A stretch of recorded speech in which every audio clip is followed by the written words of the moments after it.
All right, Shalom. All praise, glory, and honor go to Yahweh by Hashem Yahushai. Double honor to the apostles and the elders of the great millstone. Peace and blessings to the elect worldwide that believe in this truth. I mean the elect. Because as of today, it's the Day of Atonement. It's getting ready to close. And,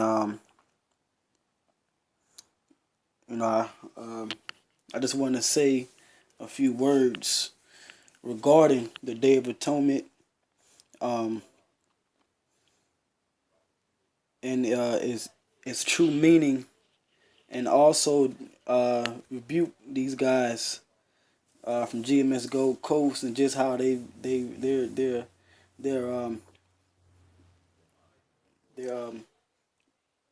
bumping against the spirit of Yahweh Bashim Yahushai when it comes to the true doctrine, how we've been taught, and what the scriptures actually say.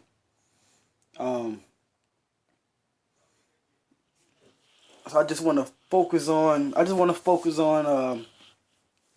What this guy said. It kind of bothered me.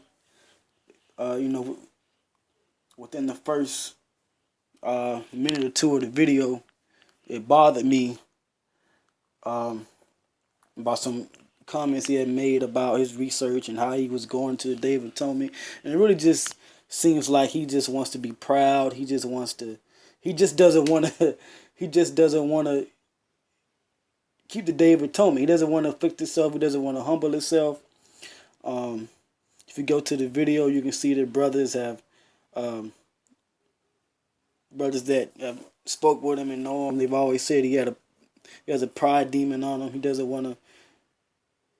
want to abide by the rules, so to speak. So I was just watching the video. Our brothers have seen the video. They've done other videos on this guy.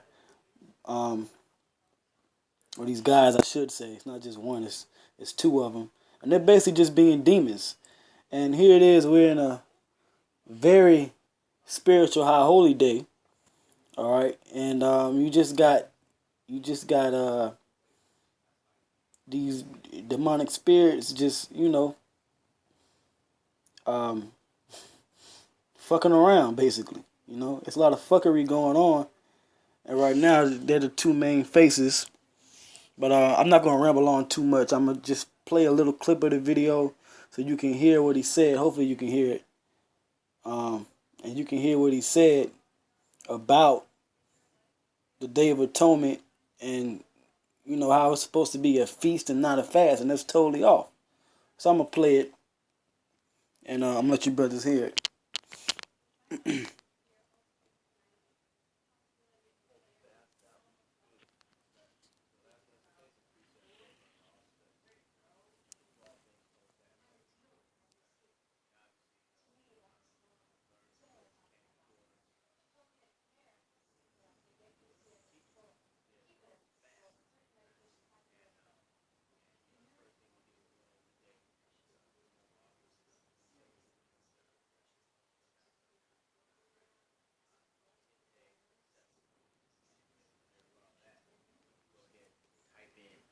Day of Atonement fast, KJV, nothing came up.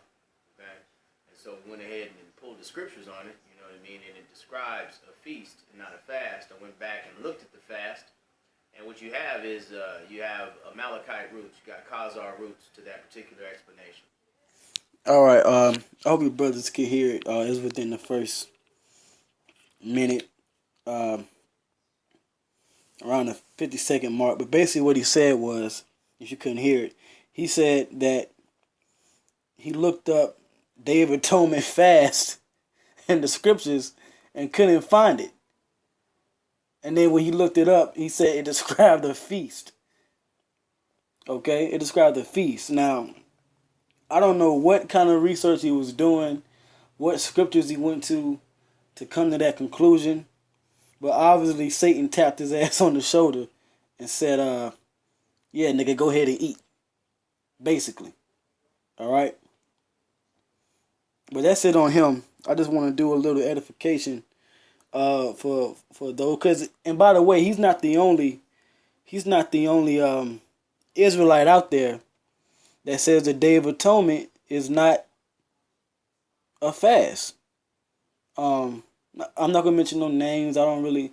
I mean, he's really a nobody, but I just so happened to come across a video. Um, you brothers can just YouTube, go to YouTube and just type in Day of Atonement. Um, it's not a fast. His this reprobate video pop up, and there should be some other videos pop up. But you Israelites out there that believe that the Day of Atonement, they you can eat on the Day of Atonement, Yahweh Bashim Yahushua is going to destroy you. Okay? Because the Most High said, afflict your souls, which means to humble yourself, which means to afflict your body, not eat or drink. So therefore, it's a fast. All right? But I just want to bring out an article and some scriptures just to go into the Day of Atonement and just to show you how the scriptures do back up the Day of Atonement being a fast. All right? So let's see.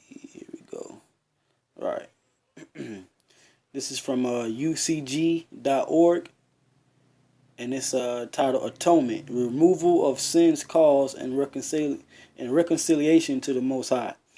It says the Day of Atonement involves not only the forgiveness of sin, it pictures the removal of the primary cause of sin, Satan, which basically when you fast and when you're in the spirit, you're basically humbling yourself to the Most High and asking Him and praying to Him to remove certain demons the adversary may have placed on you.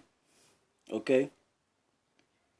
I'm just going to read a little bit of it. It says, we have already seen through the symbolism involved in the Passover that Yahushua, it says Christ, but I'm going to say Yahushua's shed blood atones for our past sins. In fact, atonement means reconciliation. The Day of Atonement symbolizes the reconciliation of the Most High and all humanity. If we are reconciled to the Most High through Yahushua's sacrifice, why do we need another holy day to teach us about reconciliation? If we are already reconciled, why do we need to fast, as commanded on the Day of Atonement? Leviticus 23:27 and Acts 27:9. What is this day's specific significance in the Most High's master plan for the salvation of mankind? All right, which is it's really about Israel. But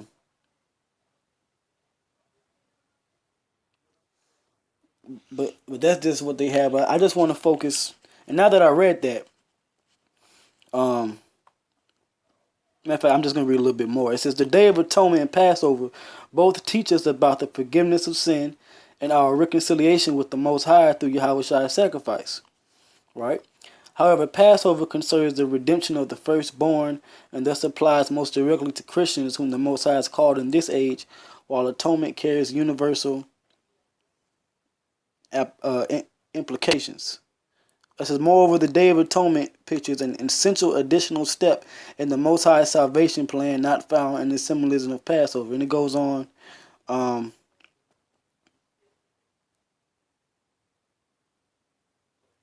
think it was a little bit more I had read.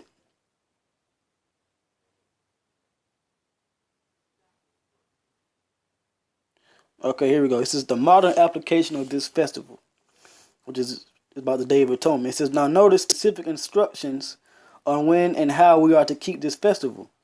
Also, the 10th day of the 7th month shall be the Day of Atonement, says the Most High. It shall be a holy convocation for you. You shall afflict your souls. Right? That's what it reads, even when you read the KJV. It says, how do you afflict your soul on this day? Afflict comes from the Hebrew ainah, which means to be afflicted, be bowed down, be humbled, be meek. From Vine's Complete Expository Dictionary of Old and New Testament words, to be humbled, afflicted. It says the same word is used in connection with fasting in Psalms 35:13, Isaiah 58:3, 5, and Ezra 8:21. Fasting means abstaining from food and drink, Esther 4:16. It says, so why does the Most High tell us to fast during this specific 24 hours? Fasting expresses our humble desire to draw closer to the Most High, and that's true. Because when you read certain points in the history, King David or Israel as a nation, certain priests would call a fast and prophets would call a fast because we were committing sin, breaking the commandments. So to get back closer and be reconciled to the Most High, we will humble ourselves and afflict our bodies by not eating and drinking for a certain amount of time. Some for a day. Some prophets fasted for 7 days. Like Ezra, he fasted for a week and then he did 7 more days. Yahweh Shai, the ultimate example, he fasted for 40 days and 40 nights. For what? To draw closer to the Most High. So the article is right in this instance. It says the Day of Atonement represents a coming time of reconciliation during which with Satan banished and the world having been devastated by the horrific events leading up to this time. A humble and repentant humanity will at last be reconciled to the Most High. And really, only Israel, by the way, is going to be reconciled to the Most High. And the adversary that's going to be banished and put in slavery is Esau. Okay?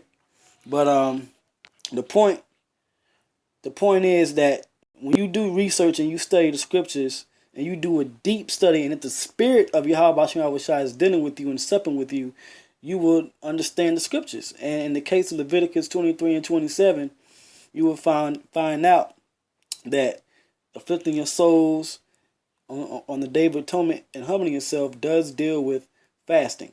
Okay? Now, this guy here, he mentioned that that when you do a word search and Day of Atonement fast, it's not in there. Well, that's not how you search things out in the scriptures, man. That's just surface level. I'm just gonna type this in.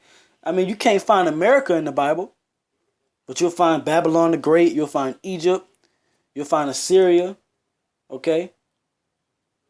So now what? America's not going to be destroyed. It's not Babylon the Great. That's why you can't be so damn simple, man. And these guys here were very simple. So let's just get some more understanding, just to edify the elect out there, that you actually do fast on the Day of Atonement. Now I mentioned Leviticus 23 and Acts. All right. Wait for the Blue Letter Bible app to load up.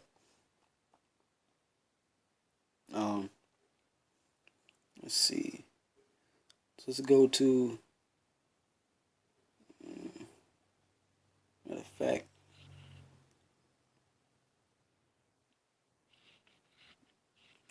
let's go back. Bear with me for a second.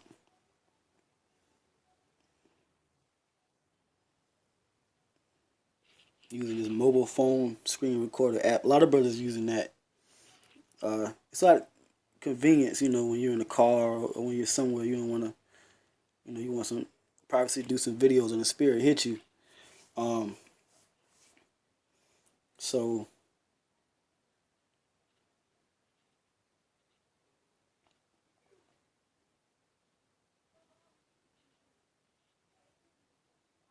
bear with me for 1 second.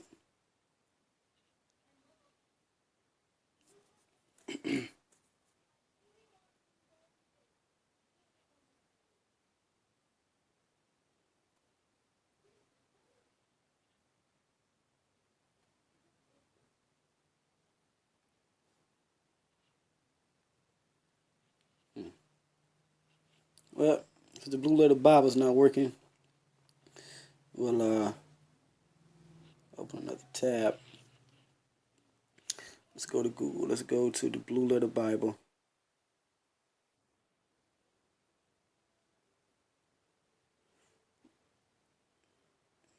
Real quick. Let's go to Leviticus 23 and 27. Just read that real quick.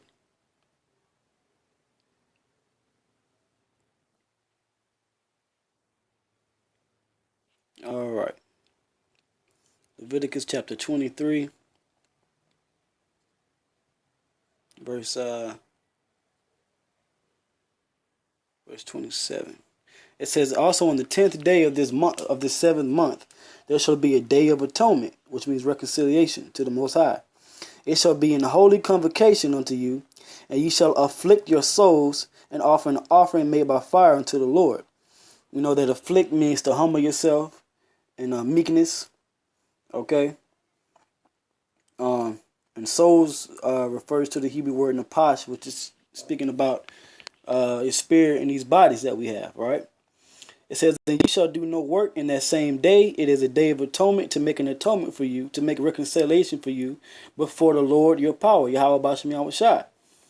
For whatsoever soul it be that shall not be afflicted in that same day, he shall be cut off from among his people. And by the way, that GMS Gold Coast guy, he's out of there. Okay. All right. He's according to scripture, man, he's going to be cut off and die. Okay, he shall be cut off from among his people. Verse 30, and whatsoever soul it be that doeth any work in that same day, the same soul will I destroy from among his people. You shall do no manner of work. It shall be a statute forever throughout your generations and all your dwellings. It shall be unto you a Sabbath of rest, and ye shall afflict your souls. In the 9th day of the month, at even, from even unto even, shall ye celebrate your Sabbath. All right. Now let's go back to the article real quick.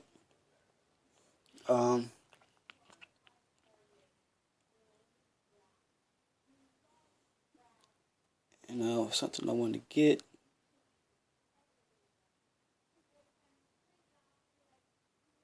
Let's see.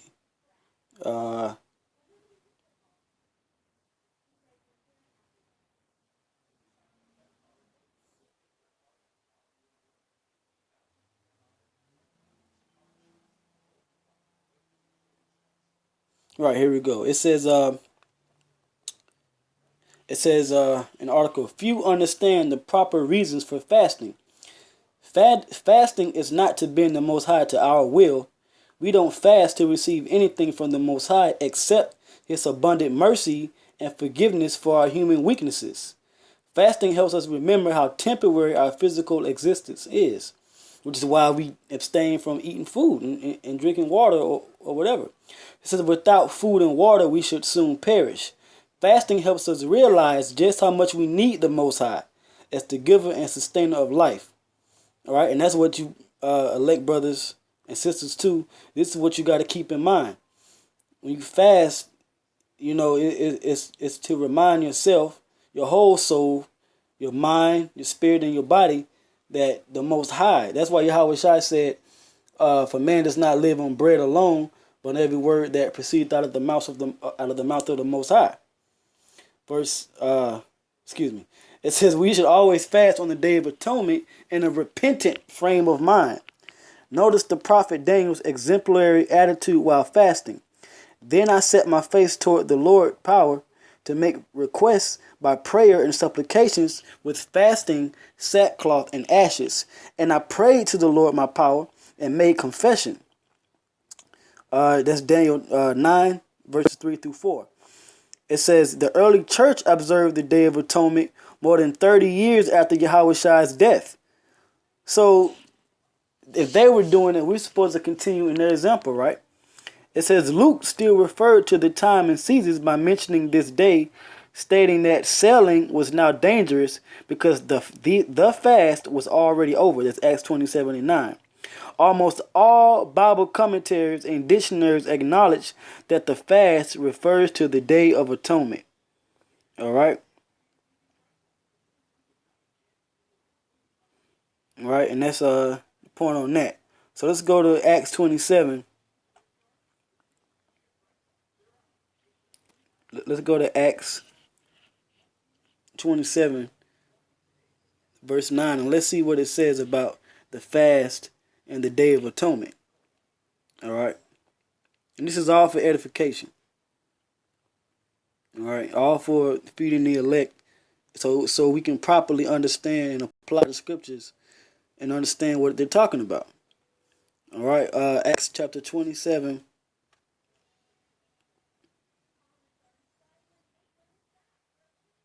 Acts 27, verse 9. Now, when much time was spent, and when sailing was now dangerous, because the fast was now already past, Paul admonished them. All right. In fact, I'm gonna read a little bit above.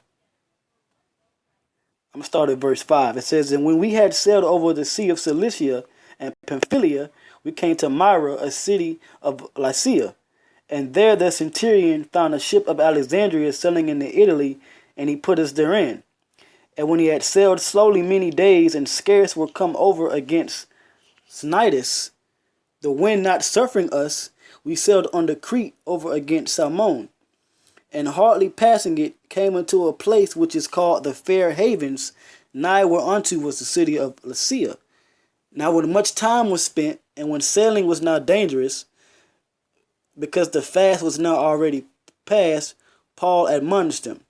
Okay, so let's go into Acts 27 and 9, and let's get the word fast. And the word fast in the Greek is nistea. All right, and that is G3521. All right, it says a fasting, fast, a voluntary as a religious exercise of private fasting. It says the public fast as prescribed by the Mosaic law and kept yearly on the great day of atonement. Now, this was after Yahushua died. Okay? After Yahushua died, the apostles and disciples were still keeping the day of atonement. Why? Because it was a part of the law. They weren't feasting and eating. Okay? It says the 10th of the month of Tisri, the month Tisri comprises a part of our September and October.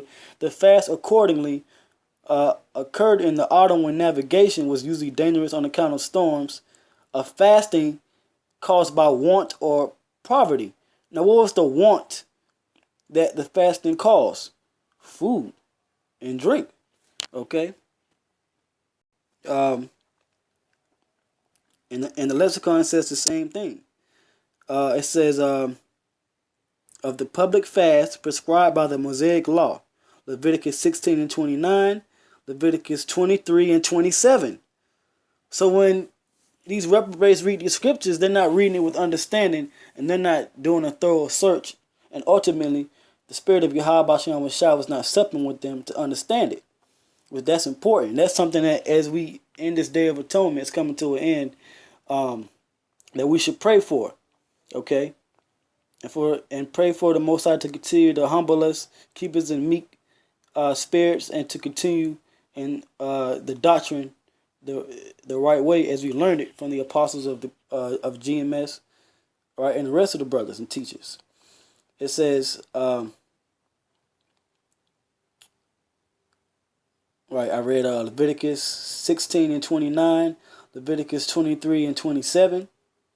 It says, and kept yearly on the great day of atonement, the 10th of the month, which is the 7th month. It says Acts 27 and 9. Right? It says the fast accordingly occurred in the autumn.